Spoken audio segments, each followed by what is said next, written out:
Let me tell you the story the city of Abuja still whispers about when the lights dim and the traffic slows.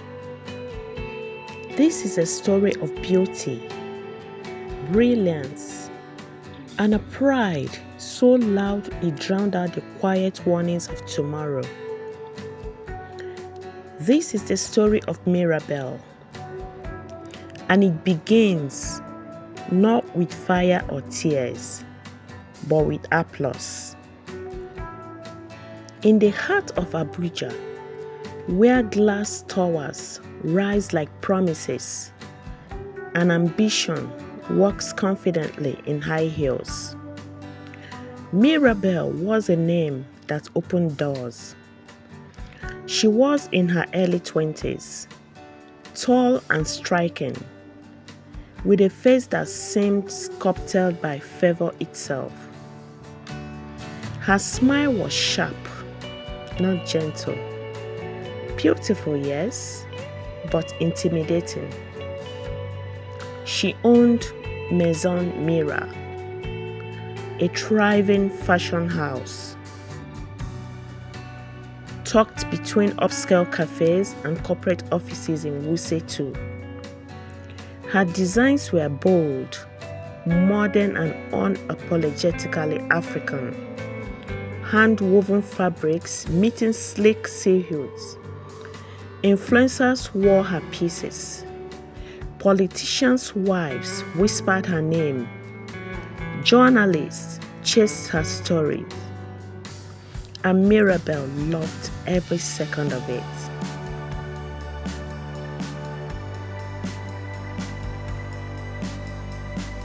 Mirabel didn't just succeed. She announced her success loudly, repeatedly, as though the world might forget if she paused even for a breath. She would lean back in her leather chair, legs crossed, eyes glittering with triumph, and say things like, "I built this from nothing. I owe nobody." She said it to her staff. She said it to friends. She said it at family gatherings, her voice cutting through conversations like a blade. Each word was polished with pride. Her mother, a soft-spoken woman who sewed fabrics years before Mirabel was born, often watched her with a mixture of pride and worry. "Success is sweeter when shared," she once said gently over a plate of jollof rice. Mirabel laughed, a short, dismissive sound. "Mama, please. Sharing is for people who need help. I don't." Those words hung in the air longer than Mirabel noticed. Friends slowly learned their place in Mirabel's world, somewhere beneath her achievements. When they spoke of their struggles, she waved them off.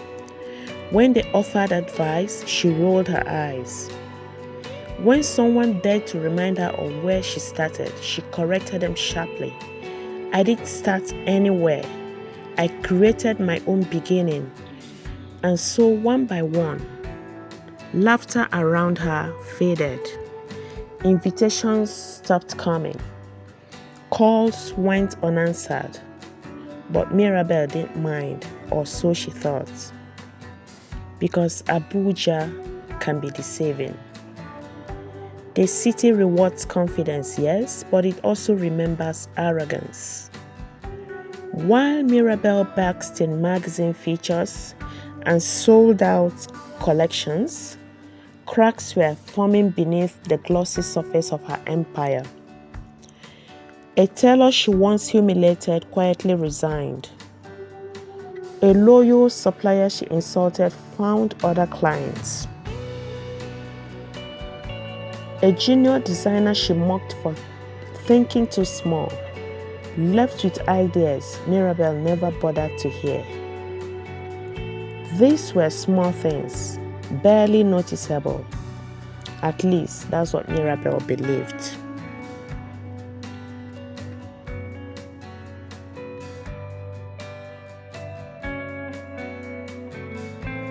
Every morning, she stood before the mirror in her Maitama apartment, adjusting her perfectly tailored outfits, admiring her reflection like a conqueror surveying conquered land. You did this, she told herself, all by yourself. The city outside buzzed with life, generators humming, horns blaring, vendors shouting, but Mirabel heard only her own praise echoing back at her.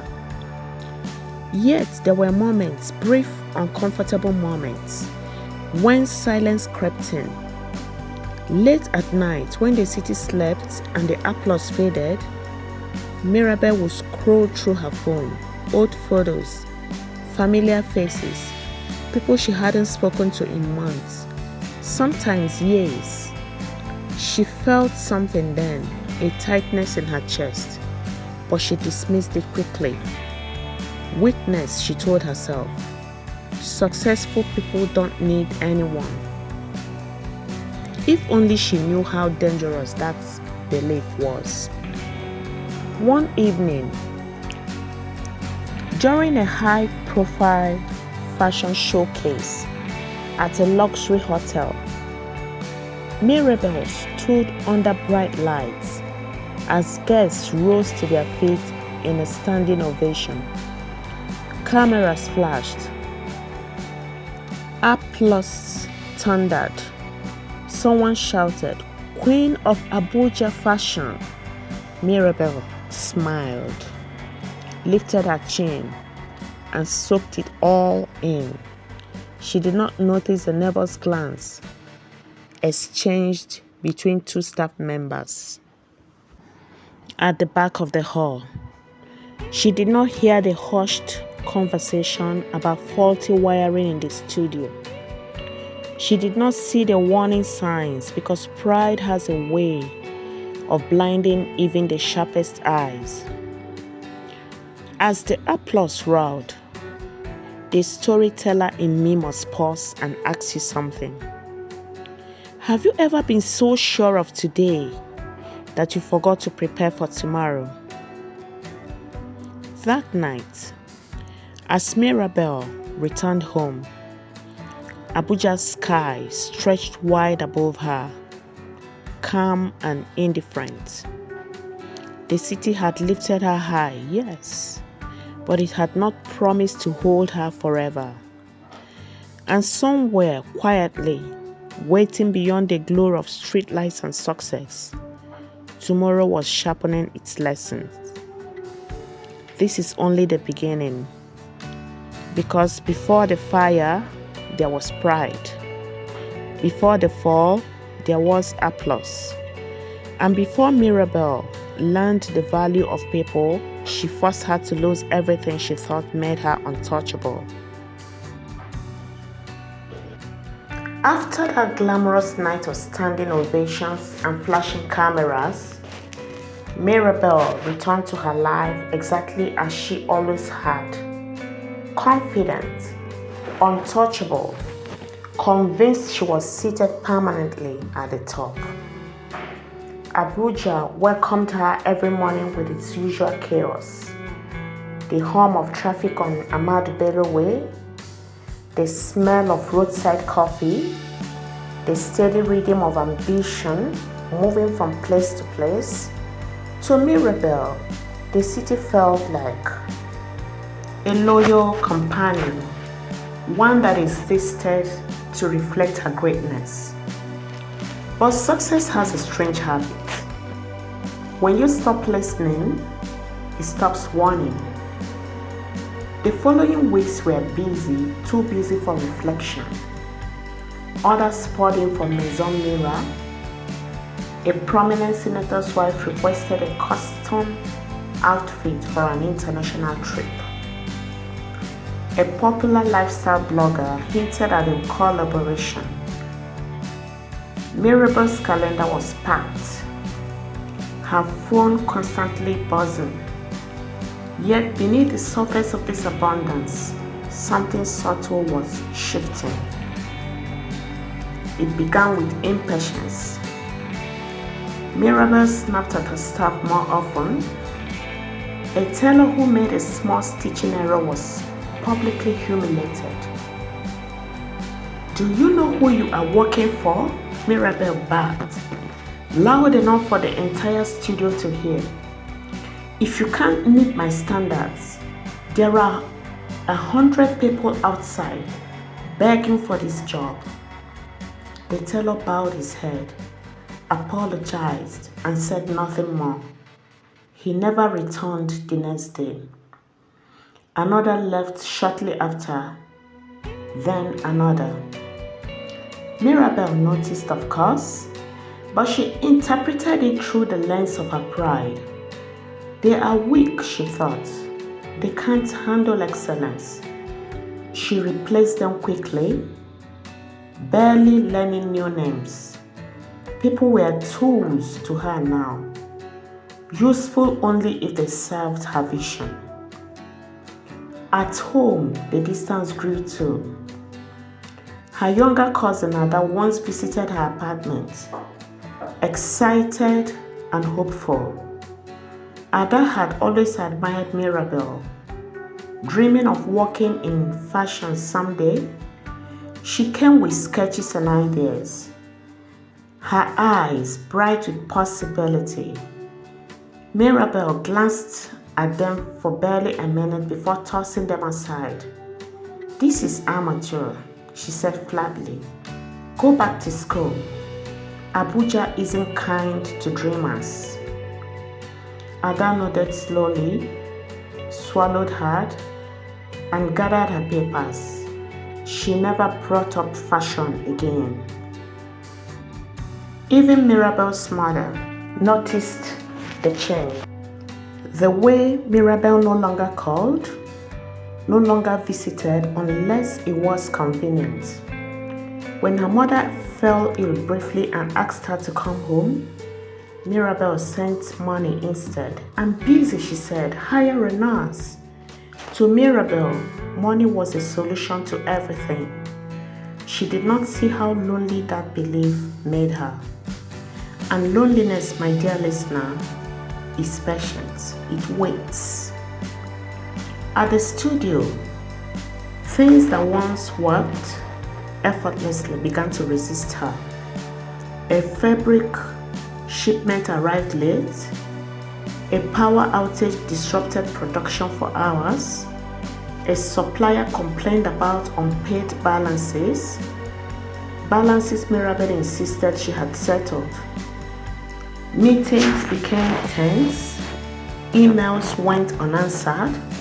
Small inconveniences stacked themselves quietly, like dry leaves gathering beneath a flame. Still, Mirabel felt invincible. One afternoon, during a strategy meeting, her operations manager, a calm woman named Zainab, cleared her throat hesitantly.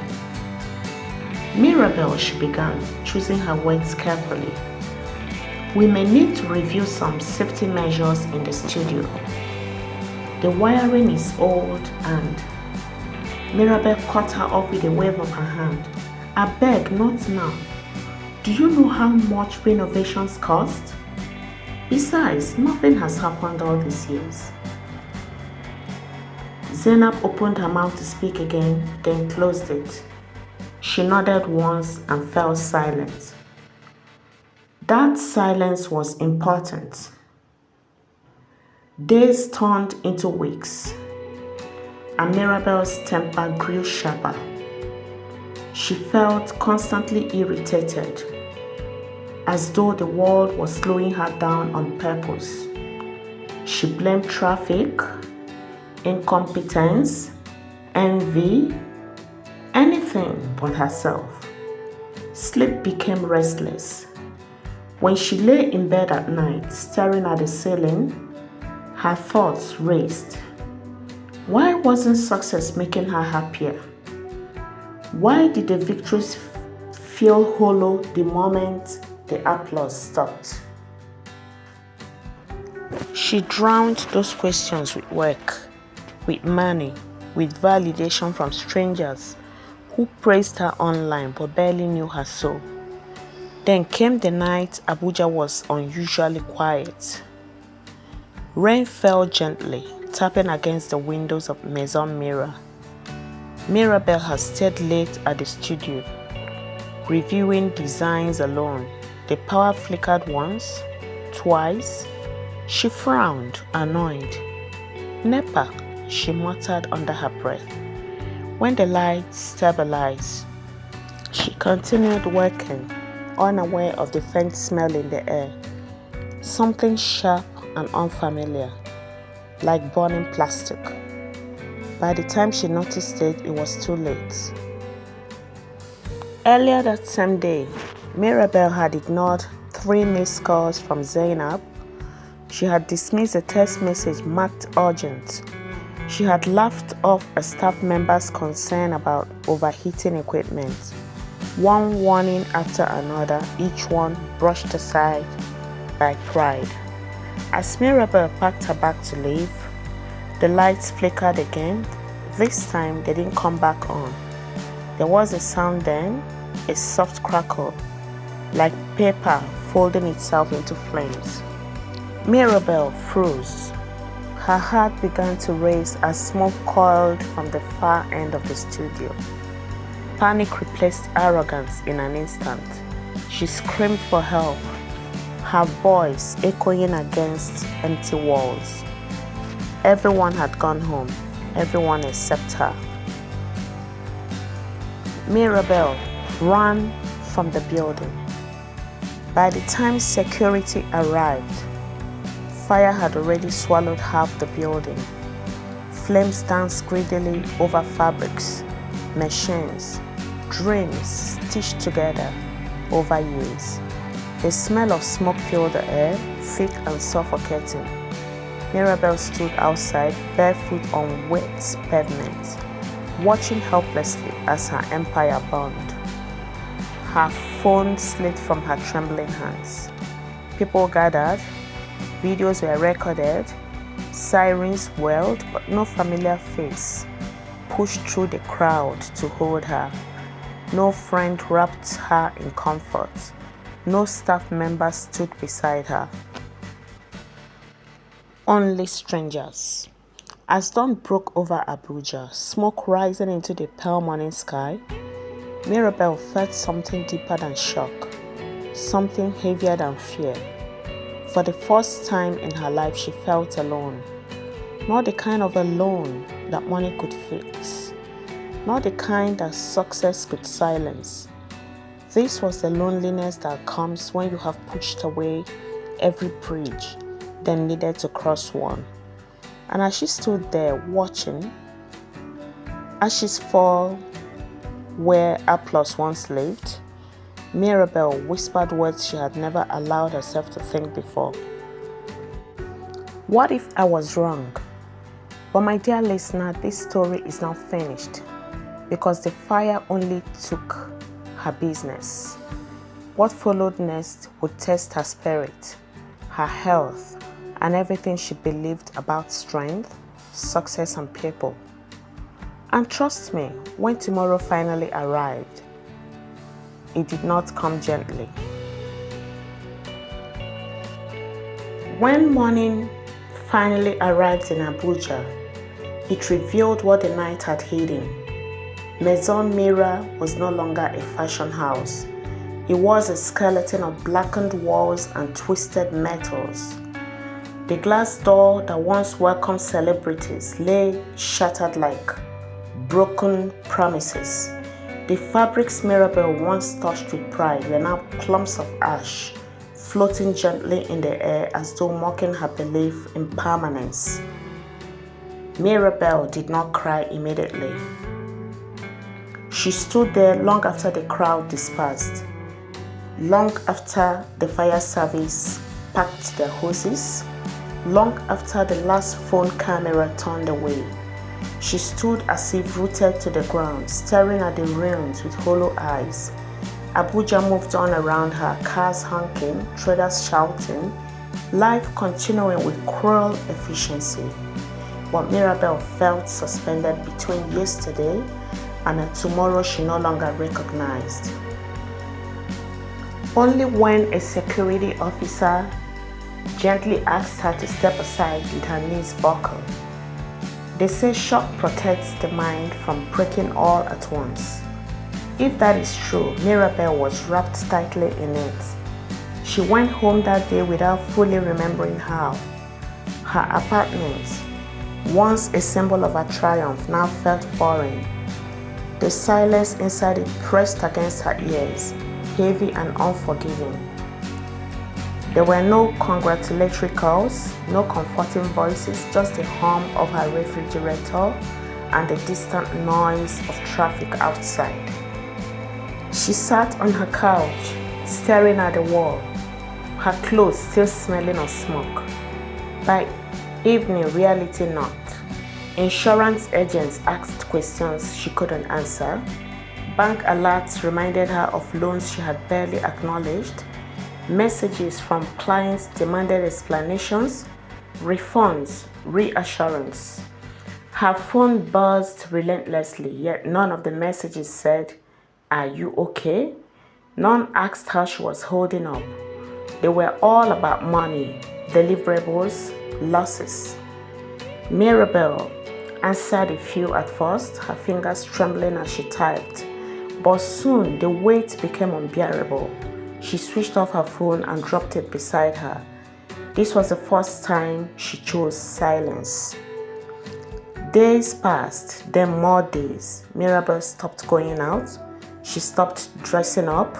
The mirror she once admired now accused her. Her eyes looked dull, her skin tired. The confident woman who once commanded rooms now flinched at the sound of her own thoughts. Sleep came in fragments, short, restless moments, interrupted by dreams of fire, of smoke, choking her voice, while no one came to help. At night, she replayed memories she once dismissed. The teller she shouted at, Zainab's cautious warning, Ada's hopeful sketches, her mother's gentle voice saying success is sweeter when shared. Each memory stung like salt on an open wound. And then came the sickness. It did not announce itself dramatically. It crept in quietly, loss of appetite, constant fatigue, headaches that lingered longer than they should. Mirabel told herself it was stress. Anyone in her position would feel this way.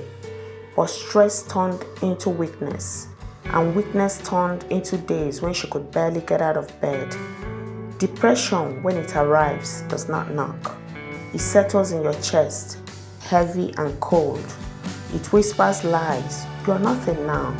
You were only valuable because of what you owned.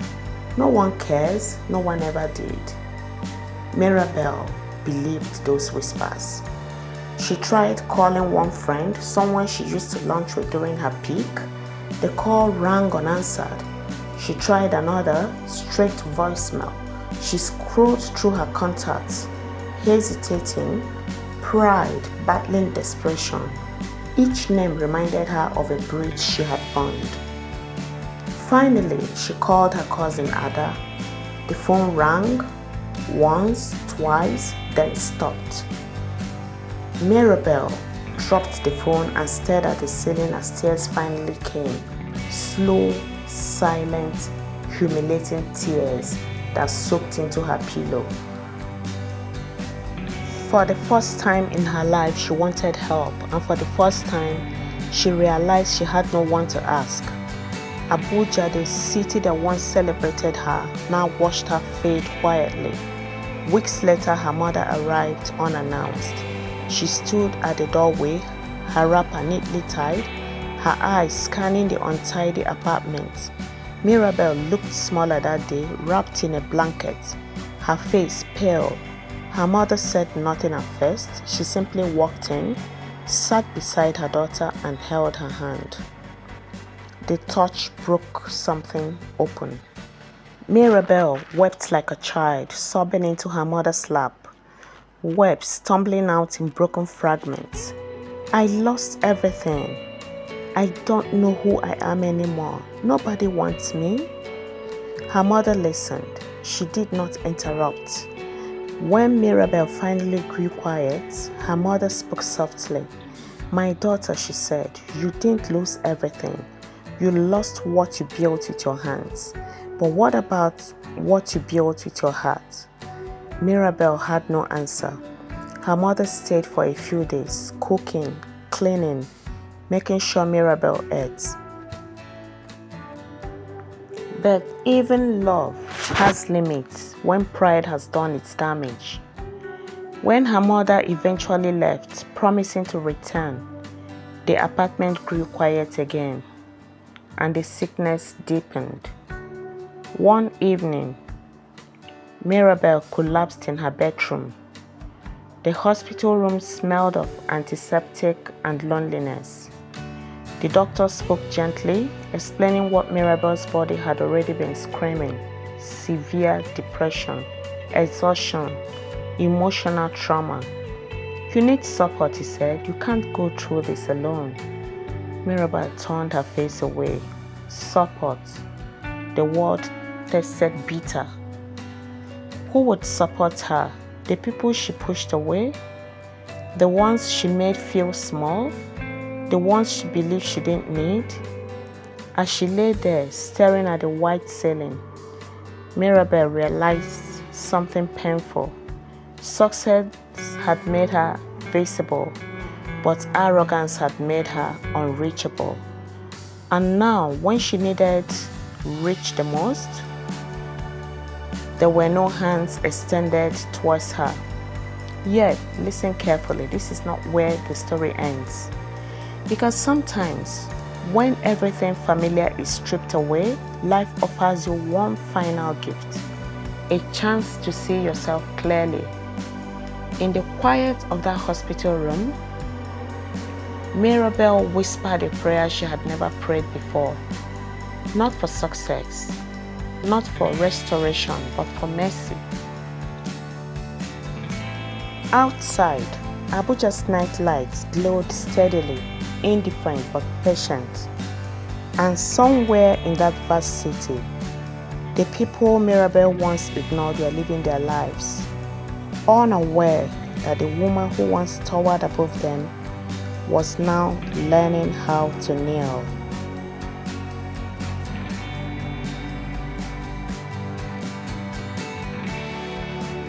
Mirabel was discharged from the hospital on a dull Thursday morning, the kind Abuja often produces when the Harmattan haze refuses to lift. The doctor's words followed her out of the building like a shadow. "You need rest. You need people. Healing does not happen in isolation." She nodded politely, the way proud people do when they hear advice they are not ready to accept. Her mother had returned to the village briefly, promising to come back soon. Mirabel insisted she would be fine. Pride still whispered, even in weakness. So she went back to her apartment alone, carrying a small bag, her body lighter than it used to be, her spirit heavier than it had ever been. The first night back was unbearable.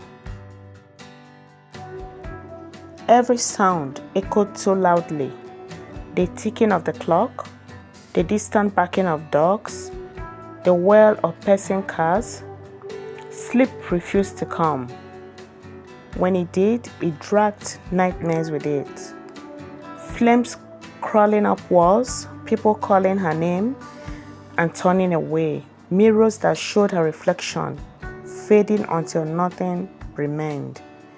By morning, Mirabel was exhausted. She sat on the edge of her bed and stared at her hands. Once, those hands had sketched designs that made Abuja stop and stare. Now they trembled slightly, unsure of themselves. She clenched them into fists, anger rising. Anger at the fire, at fate, at the people who had disappeared. But beneath the anger was something more dangerous: regret. That day, Mirabel did something she had not done in years. She opened an old box hidden at the back of her wardrobe. Inside were photos from before Maison Mira, pictures of a younger Mirabel, smiling freely, surrounded by friends, laughing without restraint. There were handwritten notes from classmates who believed in her, sketches she once made with pure joy, not pressure. She sank to the floor and cried. Not the dramatic sobbing of loss, but the quiet crying of realization. She had traded warmth for admiration, connection for control. Somewhere along the way, she had mistaken arrogance for strength. And arrogance, as she was learning, is a lonely armor. Later that week, hunger forced her outside. She had avoided the world for weeks, afraid of pity, afraid of judgment, but the refrigerator was empty and strength was returning slowly. She wrapped herself in a simple dress, no designer label, no statement piece, and stepped out into Abuja's afternoon heat. The city did not pause for her. Market women argued loudly. Buses honked impatiently. Office workers hurried past her, eyes fixed forward. No one recognized her, no one stared. For the first time in years, Mirabel walked unnoticed through the city she once ruled. At first, the anonymity stung. Then unexpectedly, it comforted her. At a small roadside food spot, she stood in line behind a group of women laughing freely. One of them complained about her boss, another shared a joke. Their laughter was raw, unpolished, real. Mirabel realized she had not laughed like that in a long time. When it was her turn to order, the woman behind the counter smiled warmly. "Auntie, what will you take?" That simple smile, unimpressed, unafraid, touched something deep inside Mirabel. She paid, took her food, and sat on a plastic chair, eating slowly. No one rushed her. No one bowed to her.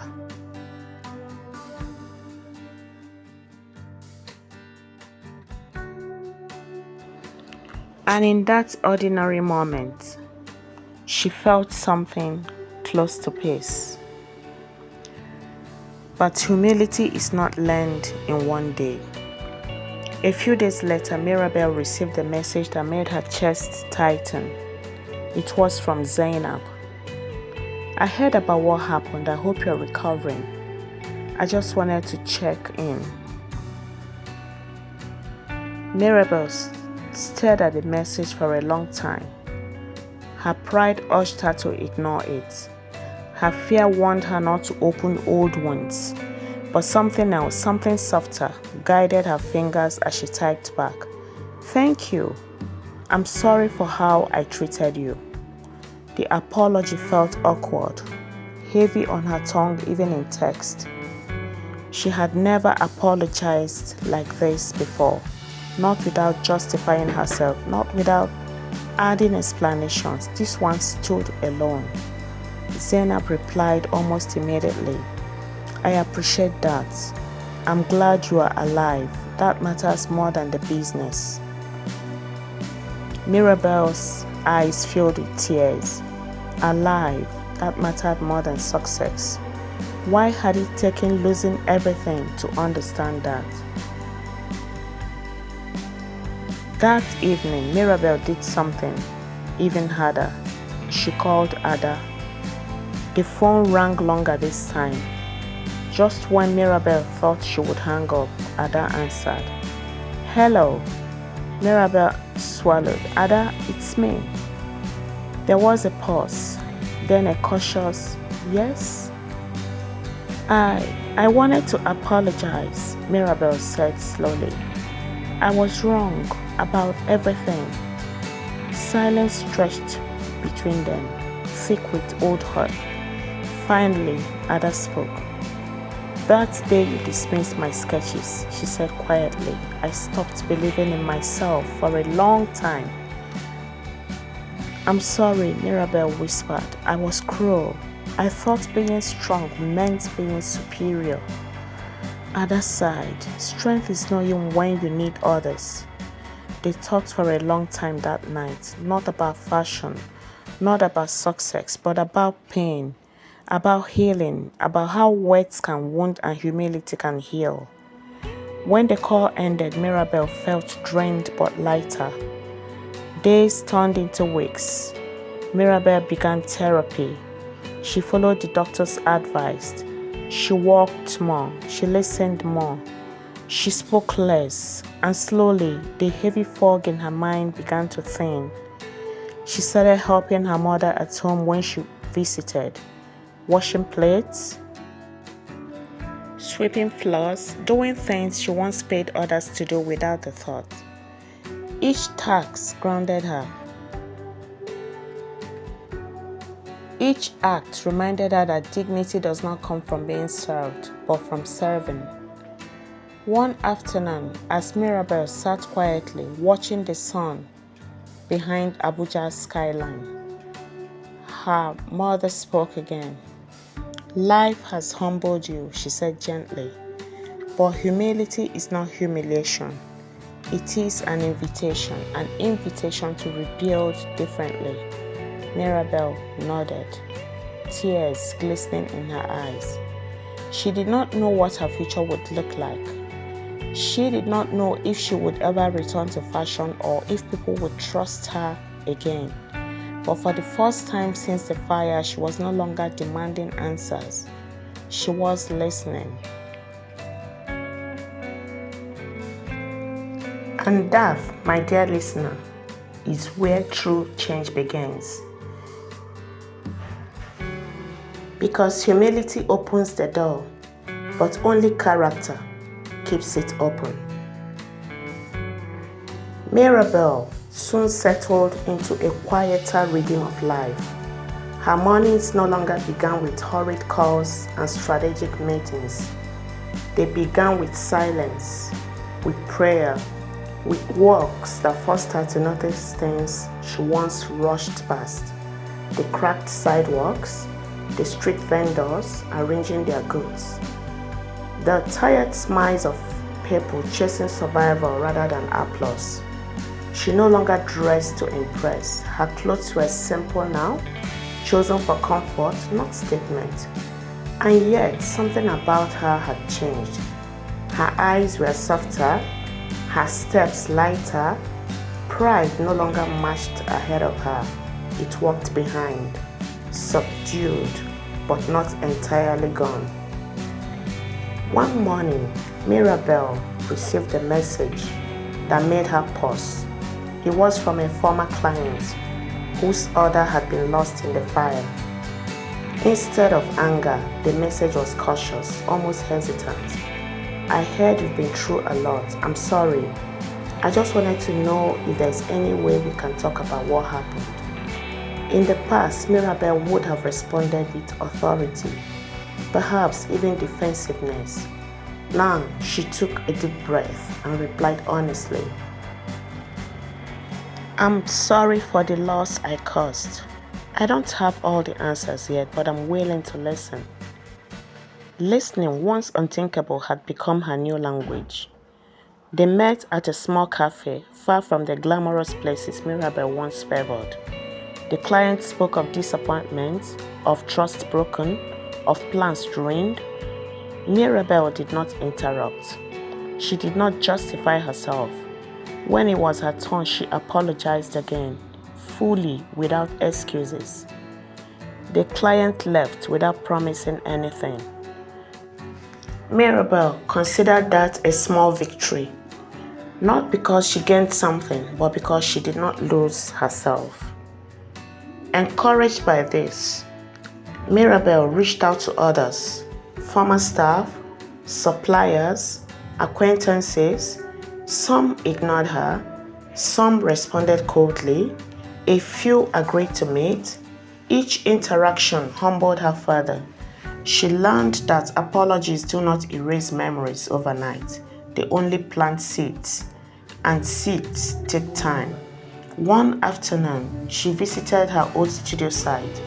The building stood abandoned now, charred and forgotten. She stood across the street watching workers clear debris. Once that place had been her identity. Now it was a lesson carved in concrete and ash. As she stood there, a familiar voice called her name, Mirabel. She turned to see one of her former tailors, the same man she had once humiliated publicly. He looked surprised, but calm. "I heard what happened," he said. "I'm sorry." Those words nearly broke her. "I'm the one who should be sorry," Mirabel replied, "for how I treated you." He studied her face for a long moment, then nodded slowly. "We were afraid of you back then," he said honestly, "but I can see you have changed." Changed. The word felt fragile like glass. She was afraid to hold it too tightly. They spoke briefly. When they parted, Mirabel felt something she hadn't felt in a long time. Hope. Cautious but real. Later that week, Ada invited Mirabel to a small community center in Warimpa where she volunteered. "Come and see what I'm working on," she said. Mirabel hesitated, then agreed. The center was modest, peeling paint, borrowed chairs, donated sewing machines. Young girls sat attentively as Ada guided them through basic design techniques. Their face lit up as they learned, their hands clumsy but eager. As Mirabel watched from the corner, something stirred inside her. This was where fashion once lived for her. Not in fame, not in money, but in shared joy and possibility. One of the girls approached her shyly. "Auntie, are you a fashion designer too?" Mirabel smiled gently. "I used to be," she said. Ada overheard and frowned playfully. "You still are," she corrected. That night, Mirabel couldn't sleep. Ideas returned, not ambitious ones, not grand visions, but quiet thoughts about giving back without teaching, instead of commanding, about building something smaller, slower, and kinder. The next day, she returned to the center. She offered to help, not as a boss, not as a star, but as a volunteer. She swept floors, she adjusted stitches, she listened to dreams without dismissing them. Word spread slowly. People noticed the change in her, not through announcements, but through consistency, through the ways she spoke with respect, through how she asked questions instead of issuing orders, through how she apologized when she made mistakes. Healing, she learned, is not dramatic. It is repetitive. Some days, Mirabel felt discouraged. Progress was slow. Her finances were fragile. Her reputation still wounded, but on other days, she felt richer than she ever had. Surrounded by people who smiled without fear, who spoke without flinching. One evening, as she walked home under Abuja's orange streetlights, Mirabel reflected on her journey. She had lost her business. She had lost her health. She had lost her pride. But in their place, she was gaining something far more valuable, and that was perspective. She finally understood the lesson her life had been writing all along. Success without humility is temporary, and strength without people is an illusion. By the time the rains returned to Abuja, Mirabel had changed in ways even she did not fully understand. The sharp edges that once defined her had softened. worn down by humility and honest labor. She no longer introduced herself with titles or achievements. When people asked what she did, she simply said, "I'm learning." And for the first time in her life, that was true. Her days at the community center became a rhythm she relied on. The girls waited eagerly for her arrival, calling her Auntie Mira with affection that felt undeserved yet healing. She taught them what she knew: how to cut fabric with patience, how to let creativity breathe, how mistakes were not failures but teachers. But more than that, she listened to their stories of struggle, of resilience, of dreams bigger than their circumstances. Each story humbled her further. One afternoon, after a long session of teaching, Ada pulled her aside. "You know," she said carefully, "people are noticing you again." Mirabel smiled faintly. "I don't want that kind of attention anymore." Ada shook her head. "This is different. They are noticing your character." The word character settled deeply in Mirabel's chest. Soon after, an opportunity, a very unexpected one, arrived. A small cooperative of local designers reached out, inviting Mirabel to consult on a modest fashion project aimed at empowering young artisans. No fame, no headlines, just work, honest work. They admitted openly that some members were hesitant. Memories of her old reputation still lingered, but they were willing to give her a chance. Mirabel did not respond immediately. That night, she sat alone by her window, watching Abuja's lights shimmer in the distance. The city looked the same, yet she felt like a stranger within it. She remembered the Mirabel who once believed she was untouchable. She remembered how quickly that illusion burned. Tomorrow had come once before, and it had not been kind. But perhaps tomorrow was not cruel. Perhaps it was corrective. The next morning, Mirabel accepted the offer with conditions. She asked to work as a part of the team, not above it. She asked to be corrected when wrong. She asked to earn trust, not assume it. The cooperative agreed cautiously. And so began a new chapter, not of rebuilding an empire, but of rebuilding integrity. Meetings were different this time. Mirabel spoke last, not first. She encouraged ideas she once would have dismissed when disagreements arose. She listened when mistakes happened. She owned her part. Slowly, walls fell. Laughter returned. Collaboration replaced competition. It was not easy. Some days, old habits knocked loudly. The urge to dominate, to control, to remind everyone of her experience. Each time, Mirabel chose silence instead. Each time, she remembered the fire. Months passed. The cooperative completed its first collection. Simple, elegant, rooted in community. It was showcased at a small event. No celebrities attended. No cameras flashed. Yet, as Mirabel watched the designs walk the stage, worn by ordinary people with proud smiles, her eyes filled with tears, this felt like success. Not because her name was praised, but because people stood beside her willingly. After the show, one of the artisans approached her. "We were afraid of you at first," she admitted honestly, "but you surprised us." Mirabel bowed her head slightly. "I was afraid of myself too." Word spread slowly again, but this time differently. Not of a powerful designer, but of a changed woman. Of someone who had fallen and risen wiser. Abuja listened. Abuja remembered. One evening, Mirabel visited her mother's home.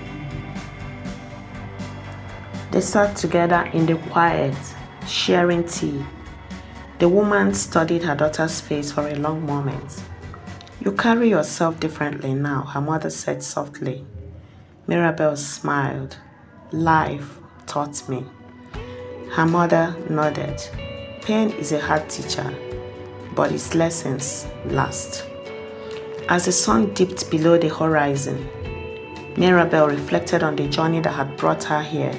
The pride, the fire, the illness, the loneliness, the humility.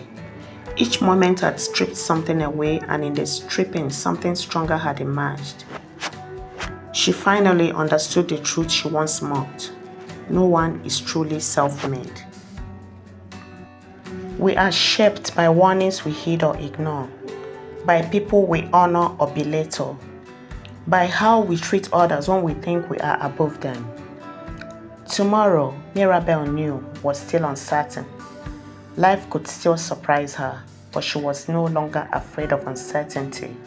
She had learned to walk with people not above them.